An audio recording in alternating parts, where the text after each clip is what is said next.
FIFA র্যাঙ্কিংয়ে বাংলাদেশের চেয়ে ৭৮ ধাপ এগিয়ে ভিয়েতনাম। নিজেদের গ্রুপ থেকে এশিয়ান কাপেও দাপটের সঙ্গে জায়গা করে নিয়েছে এই Asian পরাশক্তি।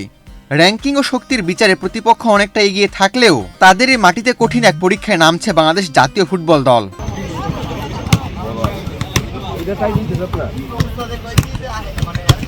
Gold's Gym across 30 plus countries. With over 700 plus locations worldwide. Train anywhere, belong everywhere.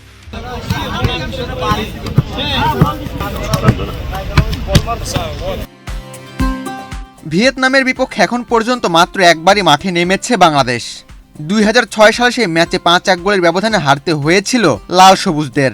সাম্প্রতিক ফর্মেও এগিয়ে ভিয়েতনাম। শেষ ৫ ম্যাচের সবগুলোতেই জয় পেয়েছে তারা।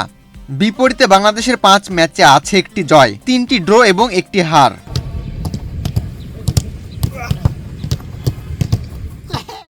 তাই বৃহস্পতিবার বাংলাদেশ সময় সন্ধ্যা ৬টায় শুরু হতে যাওয়া এই প্রীতি ম্যাচটি শুধু হার জিতের লড়াই নয়, বরং এটি বাংলাদেশের জন্য নিজেদের শক্তি যাচাইয়ের গুরুত্বপূর্ণ মঞ্চ। ম্যাচটির আগে কোচ হাবিয়ের ক্যাবরেরা শক্তিশালী প্রতিপক্ষের বিপক্ষে এটিকে প্রস্তুতি সেরার সুযোগ হিসেবেই দেখছেন। তবে ম্যাচের আগে ইনজুরির ধাক্কা সামলাতে হচ্ছে বাংলাদেশকে। দলে নেই ফরওয়ার্ড রাকিব ও ডিফেন্ডার তপু বর্মন। তবে ইতিবাচক দিক হলো দীর্ঘদিন পর দলে ফিরেছেন রাইট ব্যাক বিশ্বনাথ ঘোষ, যিনি ঘরোয়া লিগে ধারাবাহিক ভালো পারফরমেন্সের সুবাদে জাতীয় দলে জায়গা করে নিয়েছেন।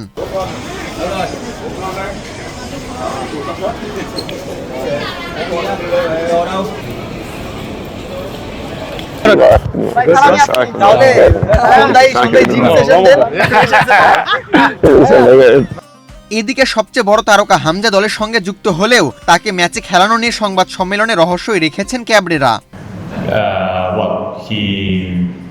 Right now, he's okay, but we will go very slowly with him according to how he feels. We will make the decision for tomorrow that we haven't made the decision yet. Asian cup বাছাই পর্বের C গ্রুপে 5টি ম্যাচে 5 point নিয়ে বর্তমানে তৃতীয় স্থানে রয়েছে বাংলাদেশ।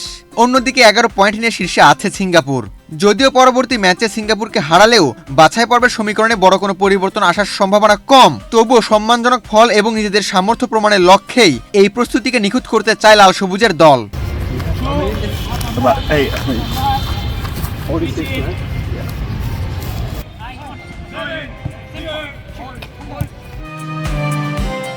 আবু তালহা, বাংলাদেশ প্রতিদিন।